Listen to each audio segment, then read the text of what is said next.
Bless the Lord who forgives all our sins. His mercy endures forever.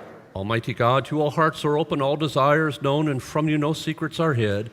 Cleanse the thoughts of our hearts by the inspiration of your Holy Spirit. We may perfectly love you and worthily magnify your holy name, through Christ our Lord. Amen. Lord, have mercy. Christ, have mercy. Lord, have mercy. The Lord be with you. And also with you. Let us pray. Gracious Father, whose blessed Son, Jesus Christ, came down from heaven to be the true bread which gives life to the world, evermore give us this bread, that he may live in us and we in him, who lives and reigns with you in the Holy Spirit, one God, now and forever. Amen. Amen. Please be seated for the reading.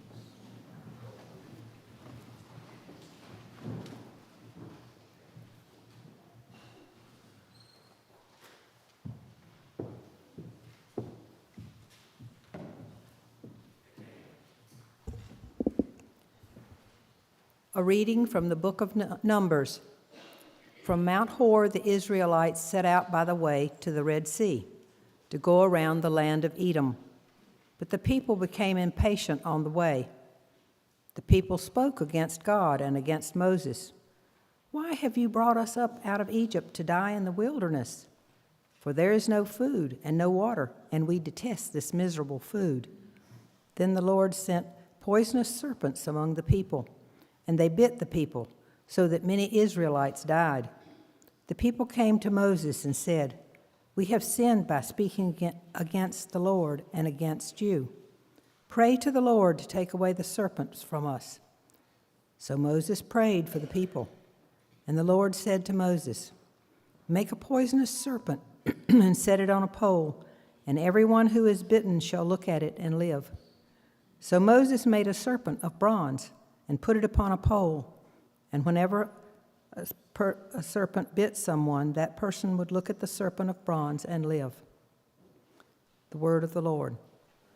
Thanks be to God.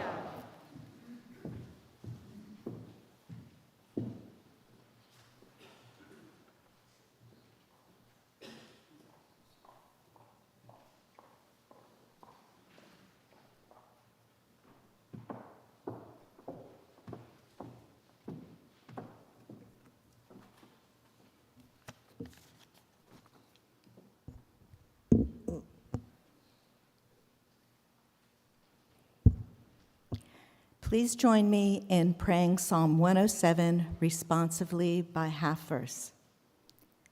Give thanks to the Lord, for he is good. And his mercy endures forever. Let all those whom the Lord has redeemed proclaim. He gathered them out of the lands. From the east and from the west, from the north and from the south. Some were fools and took to rebellious ways. They were afflicted because of their sins, They abhorred all manner of food. and drew near to death's door. Then they cried to the Lord in their trouble. And he delivered them from their distress, He sent forth his word and healed them. and saved them from the grave. Let them give thanks to the Lord for his mercy. And the wonders he does for his children. Let them offer a sacrifice of thanksgiving.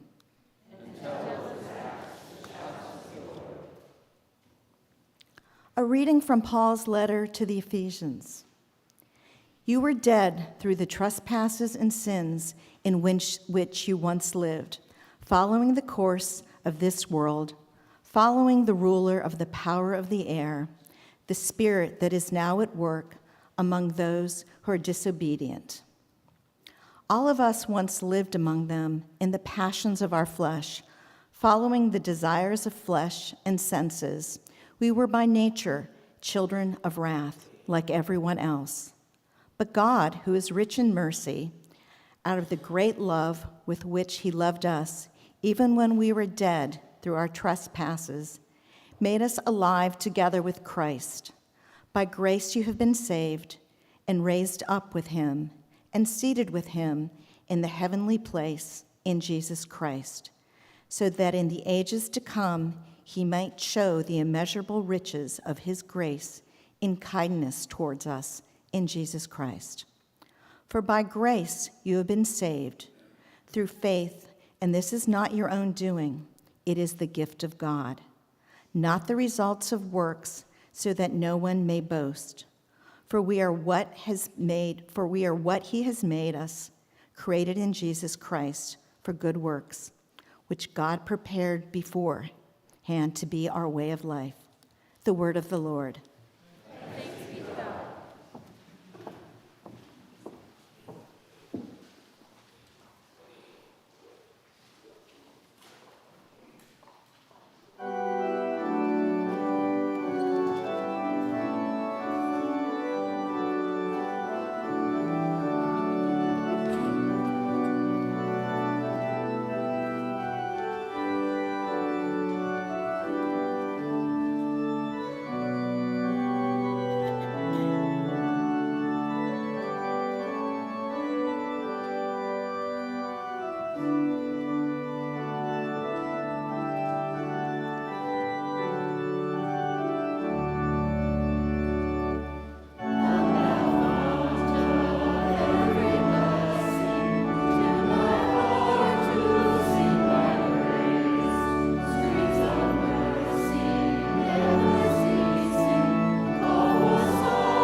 The Holy Gospel of our Lord Jesus Christ according to John. Glory to you, Lord Christ. Jesus said, "Just as Moses lifted up the serpent in the wilderness, so must the Son of Man be lifted up, that whoever believes in him may have eternal life. For God so loved the world that he gave his only Son, so that everyone who believes in him may not perish, but may have eternal life. Indeed, God did not send the Son into the world to condemn the world, but in order that the world might be saved through him. Those who believe in him are not condemned, but those who do not believe are condemned already, because they have not believed in the name of the only Son of God. And this is the judgment, that the light has come into the world, and people love darkness rather than light, because their deeds were evil. For all who do evil hate the light and do not come to the light, so that their deeds may not be exposed. But those who do what is true come to the light, so that it may be clearly seen that their deeds have been done in God." The Gospel of the Lord. Praise you, Lord Christ.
God did not send the Son into the world to condemn the world.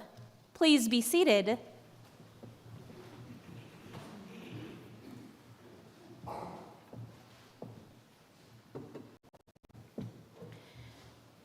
During the last adult forum unit that I taught, the one on science and religion, I always started with assumptions. They were the same 4 assumptions each week underlying the lessons, in reverse order, as in starting from the bottom of the list. We were not trying to create a, quote, God of the gaps, as in using God to fill in when we run out of proven knowledge. 2, in Latin, creatio ex nihilo, as in creation out of nothing. God did create out of nothing, counter to scientific knowledge that matter cannot be created or destroyed. It can only change forms. 3, creation is naturally good. This includes all of creation. It includes humans and animals and plants and things like emotions and knowledge and science and even the sun and the moon and, well, everything. Finally, although always presented first, the unit was based on the assumption of a 3-O God. A 3-O God is a common theological phrase referring to 3 adjectives used to describe God that begin with the letter O. Generally speaking, those are omniscient or omnipresent, omnipotent, and omnibenevolent.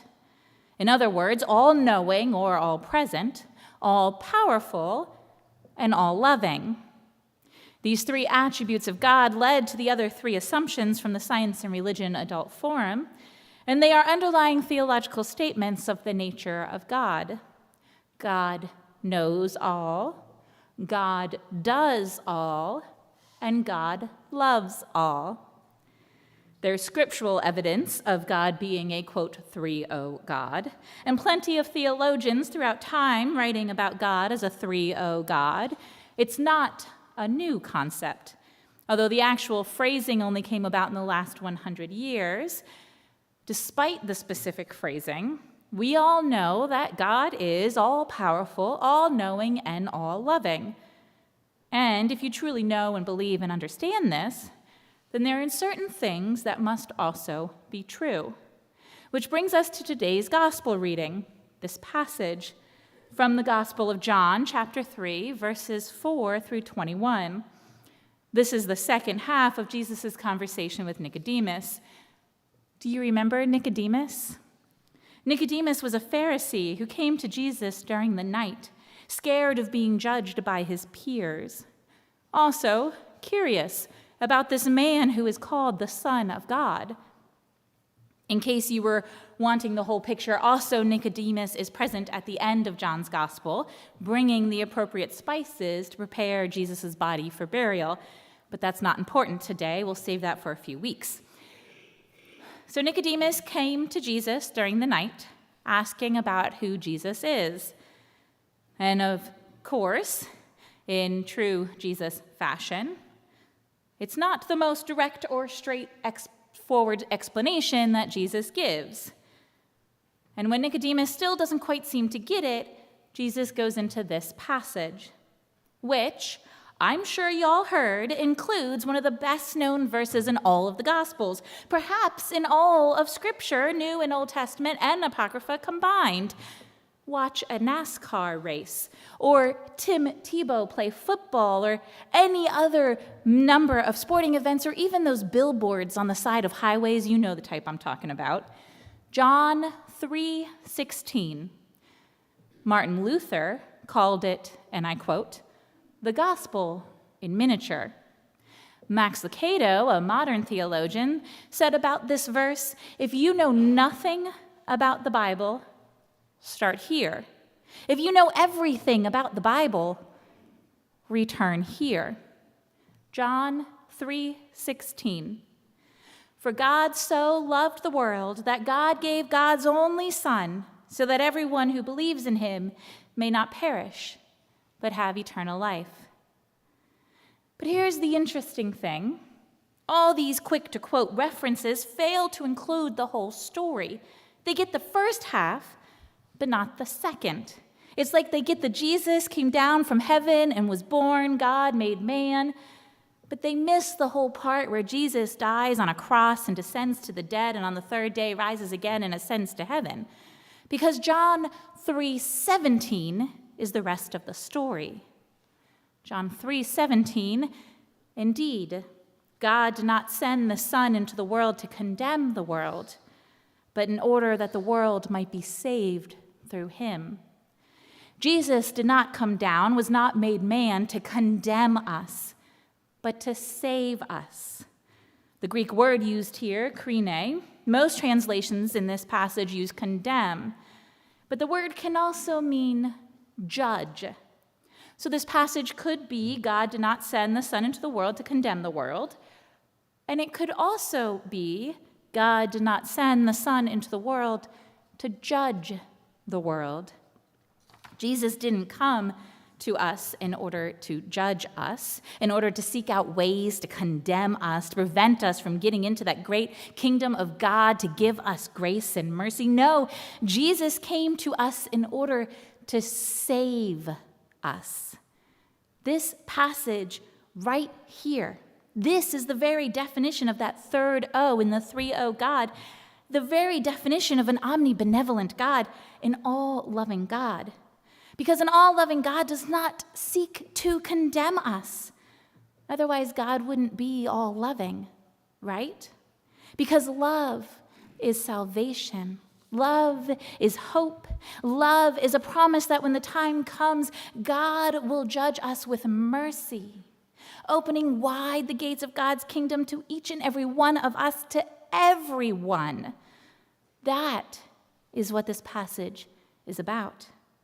And if you'll give me a moment to explain, I believe that is also what Lent is about.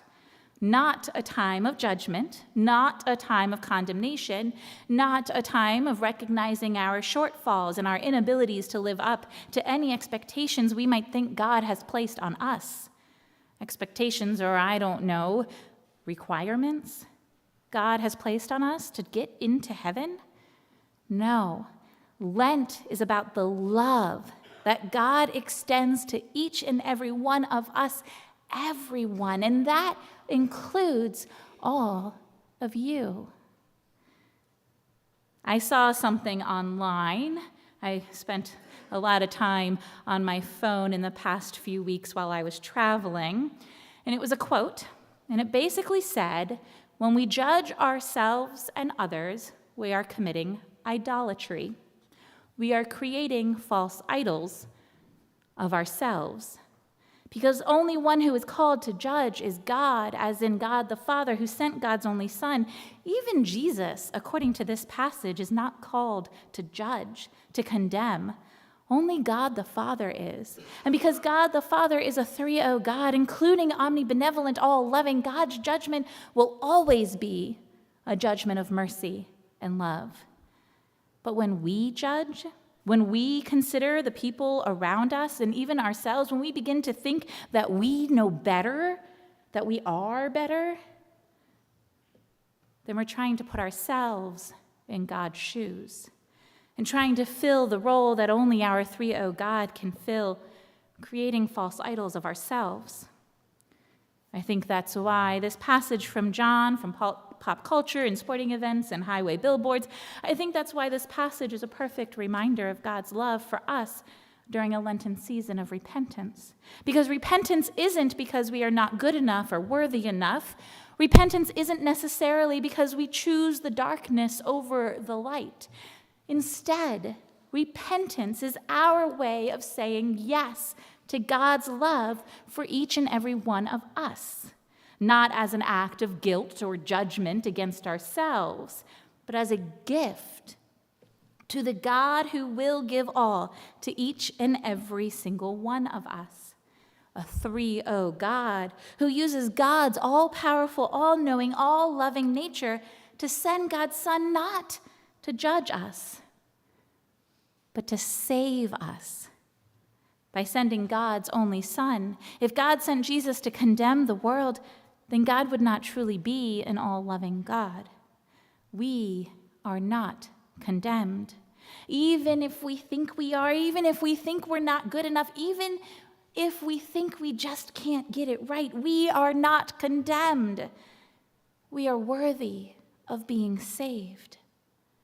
And this Lent, and every single Lent, and every single day of every single season and year beyond this, I pray that you remember that fact.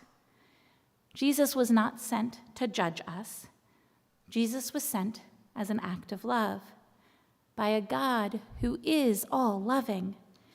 May we, in our own shortcomings, in our own trippings over our own attempts at judging ourselves and others, may we put aside such idolatry and live into the love and glory and hope and mercy and grace that a 3-0 God gives to each of us. What a glorious gift. For God so loved the world that God gave God's only Son, so that everyone who believes in him may not perish, but have eternal life. Indeed, God did not send the Son into the world to condemn the world, but in order that the world might be saved through him. Amen.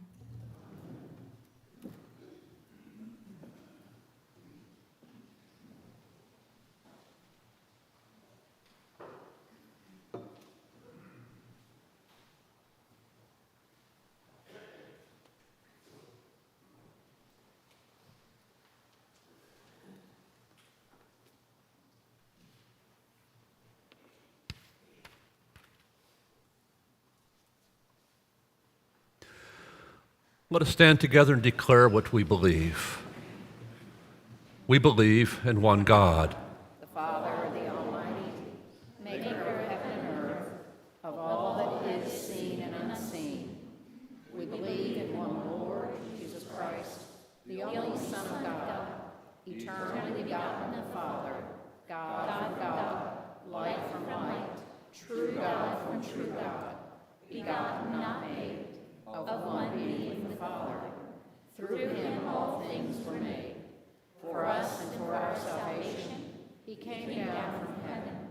By the power of the Holy Spirit, he became incarnate from the Virgin Mary and was made man. For our sake he was crucified under Pontius Pilate. He suffered death and was buried. On the third day he rose again, in accordance with the Scriptures.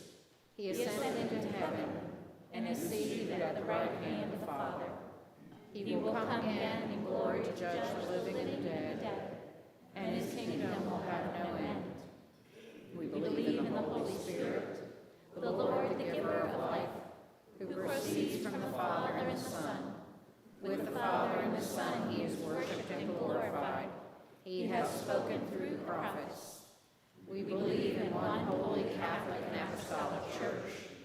We acknowledge one baptism for the forgiveness of sins. We look for the resurrection of the dead and the life of the world to come. Amen. In peace, let us pray to the Lord, saying, Lord, have mercy. For the holy church of God, that it may be filled with truth and love and be found without fault at the day of your coming, we pray to you, O Lord. Lord, have mercy. For Michael, our presiding bishop, for Rob, our own bishop, for all bishops and other ministers, and for all the holy people of God, we pray to you, O Lord. Lord, have mercy. For all who fear God and believe in you, Lord Christ, that our divisions may cease and that all may be one as you and the Father are one, we pray to you, O Lord. Lord, have mercy. For the mission of the church, that in faithful witness it may preach the gospel to the ends of the earth, we pray to you, O Lord. Lord, have mercy. For the peace of the world, that a spirit of respect and forbearance may grow among nations and peoples, we pray to you, O Lord. Lord, have mercy. For those in positions of public trust, that they may serve justice and promote the dignity and freedom of every person, we pray to you, O Lord. Lord, have mercy. For the poor, the persecuted, the sick, and all who suffer, for refugees, prisoners, and all who are in danger, that they may be relieved and protected, we pray to you, O Lord. Lord, have mercy. For this congregation, for those who are present and for those who are absent, that we may be delivered from hardness of heart and show forth your glory in all that we do, we pray to you, O Lord. Lord, have mercy. For all who have commended themselves to our prayers, for our families, friends, and neighbors, that being freed from anxiety, they may live in joy, peace, and health, we pray to you, O Lord. Lord, have mercy. For all who have died in the communion of your church, especially Lorraine Armstrong, and those whose faith is known to you alone, that with all the saints they may have rest in that place where there is no pain or grief, but life eternal, we pray to you, O Lord. Lord, have mercy. Rejoicing in the fellowship of the ever-blessed Virgin Mary, blessed Saint Philip, and all the saints, let us commend ourselves and one another and all our life to Christ our God. To you, O Lord our God. For yours is the majesty, O Father, Son, and Holy Spirit. Yours is the kingdom and the power and the glory, now and forever. Amen. Let us humbly confess our sins unto Almighty God. Most merciful God, we confess that we have sinned against you in thought, word, and deed, by And by what we have left undone. We have not loved you with our whole heart. We have not loved our neighbors as ourselves. We are truly sorry, and we humbly repent. For the sake of your Son, Jesus Christ, have mercy on us and forgive us, that we may delight in your will and walk in your ways, to the glory of your name. Amen. May Almighty God have mercy on you, forgive you all your sins through our Lord Jesus Christ, strengthen you in all goodness, and by the power of the Holy Spirit, keep you in eternal life. Amen. Please stand as you're able. The peace of the Lord be always with you. And also with you. Let us offer to one another a sign of peace.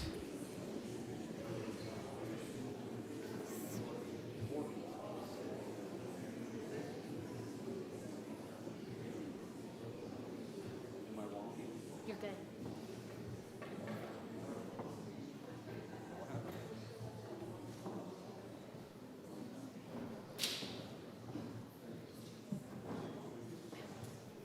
As you're finding your seat, just a couple of reminders. First of all, you got the bulletin announcements in your service leaflet. Please take them home, read about them, and respond accordingly as God is calling you and as you feel led to participate. Please remember that on Maundy Thursday night, we have the watch service, the prayer time. There's a sign-up sheet in the narthex. That's spending an hour in prayer before the reserved sacrament, which will be in the chapel. We need you to sign up, and we need 2 people for each hour, so nobody's in there alone. So please consider doing that. You can have more than 2 people, but we need at least 2 people. And the middle of the night is a little sketchy, so if you're a night owl, that might be something that God is urging you to think about. Coffee hour follows this service. We're looking forward to an opportunity for fellowship and just to share stories with one another and build one another's faith, as it says in Ephesians. And if you're visiting with us, welcome. We know that there's a lot of different opportunities to worship here in Southport, and that you chose St. Philip's is important to us. If you have any questions following the service, please seek one of us who are wearing these purple things, and we'd be happy to answer any questions that you may have. We do have a ministry in focus. Mary Russell is going to come and speak to us.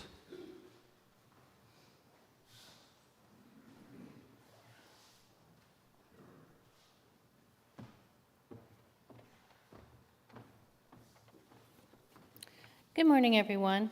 My name is Mary Russell, and I am the new summer service at Oak Island coordinator. This service was started 26 years ago by May and Jimmy Moore, and I'm so happy we can continue doing it. It's a really beautiful place to be. It's on 52nd Street near the Intercoastal, and it's just lovely to be out there in the summertime. We meet a lot of tourists, and a lot of new people have come to our church from there. It means a lot to us because my husband Steve and I were brought to this wonderful church community from the summer service. We are also fortunate to have Bill Dudley, Bud Bremerlin, and Maitland Barnes on our team sharing their time and talents with us, but we could use a little bit of extra help. We're in need of some helpers and substitutes when one of us is on vacation or traveling. Our summer worship begins on Memorial Day and ends on Labor Day. As I said, it takes place at Register Park, which is located at 52nd Street in the Intercoastal. And it's from 9 a.m. till 10 a.m. in the morning. So people have asked me if that takes the place of our services here. No, it doesn't. There will still be an 8 o'clock here and a 10 o'clock here, but we will have a 9 o'clock at the, on Oak Island, and they'll still have the Celtic service in the evening, so very busy in the summer. As I said, this is a unique and beautiful way to worship, and please consider volunteering to help us out. I will be in the church hall after the service is over to answer any questions or just have coffee with you. Thanks for your consideration. Have a blessed day. Thank you, Mary. There are a number of names floating about for this service. Mary told you what the official name is. You may hear the summer service, the beach service, the service on Oak Island by the Intercoastal. You may hear all sorts of things. It's all the same thing. And taking one of the 4 points from Mother Lisa's first part of her sermon, that God surrounds us in nature. While we have a beautiful facility where we can worship indoors, there's nothing quite like being outside and surrounded by God's creation and see God's handiwork as you're able to pray and worship and receive communion. So if you haven't been to that this summer, do plan to go. And if you would like to participate and help, that would be wonderful. Please do see Mary after the service. Walk in love as Christ loved us and gave himself for us, an offering and sacrifice to God.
The Lord be with you. And also with you. Lift up your hearts. We lift them up to the Lord. Let us give thanks to the Lord our God. It is right to give him thanks and praise. It is right and a good and joyful thing always and everywhere to give thanks to you, Father Almighty, creator of heaven and earth. You bid your faithful people cleanse their hearts and prepare with joy for the Paschal feast, that fervent in prayer and in works of mercy, and renewed by your word and sacraments, they may come to the fullness of grace which you have prepared for those who love you. Therefore we praise you, joining our voices with angels and archangels and with all the company of heaven, who forever sing this hymn to proclaim the glory of your name.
Holy and gracious Father, in your infinite love, you made us for yourself. And when we had fallen into sin and become subject to evil and death, you, in your mercy, sent Jesus Christ, your only and eternal Son, to share our human nature, to live and die as one of us, to reconcile us to you, the God and Father of all. He stretched out his arms upon the cross and offered himself in obedience to your will, a perfect sacrifice for the whole world. On the night he was handed over to suffering and death, our Lord Jesus Christ took bread. And when he had given thanks to you, he broke it, gave it to his disciples, and said, "Take, eat. This is my body which is given for you. Do this for the remembrance of me."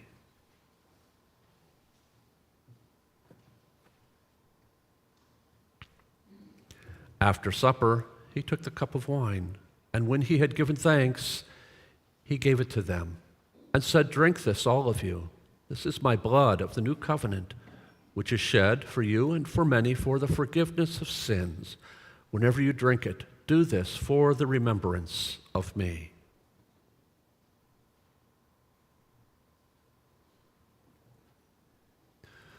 Therefore, we proclaim the mystery of faith. Christ has died. Christ has risen. Christ will come again. We celebrate the memorial of our redemption, O Father, in this sacrifice of praise and thanksgiving, recalling his death, resurrection, and ascension. We offer you these gifts. Sanctify them by your Holy Spirit, to be for your people the body and blood of your Son, the holy food and drink of new and unending life in him. Sanctify us also, that we may faithfully receive this holy sacrament and serve you in unity, constancy, and peace. And at the last day, bring us with all your saints into the joy of your eternal kingdom. All this we ask through your Son, Jesus Christ, by him and with him and in him, in the unity of the Holy Spirit. All honor and glory is yours, Almighty Father, now and forever. Amen.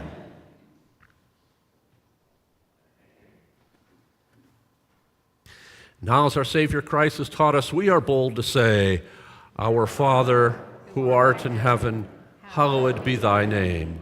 Thy kingdom come, thy will be done, on earth as it is in heaven. Give us this day our daily bread, and forgive us our trespasses, as we forgive those who trespass against us. And lead us not into temptation, but deliver us from evil. For thine is the kingdom, and the power, and the glory, forever and ever. Amen."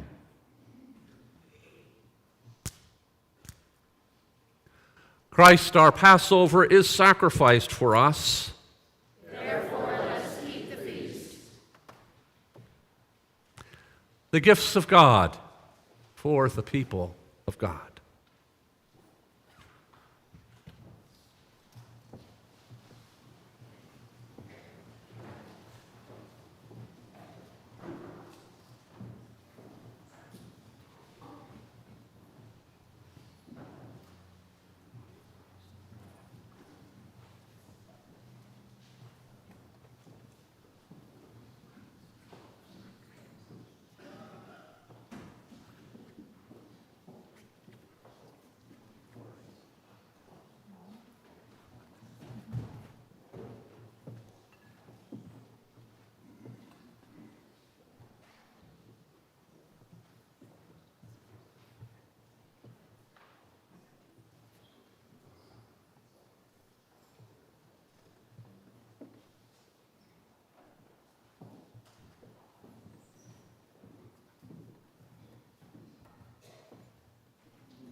Let us pray.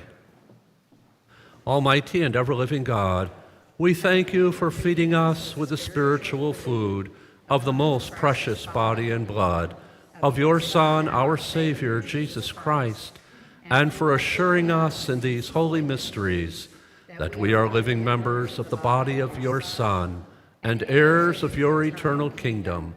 And now, Father, send us out to do the work you have given us to do, to love and serve you as faithful witnesses of Christ our Lord.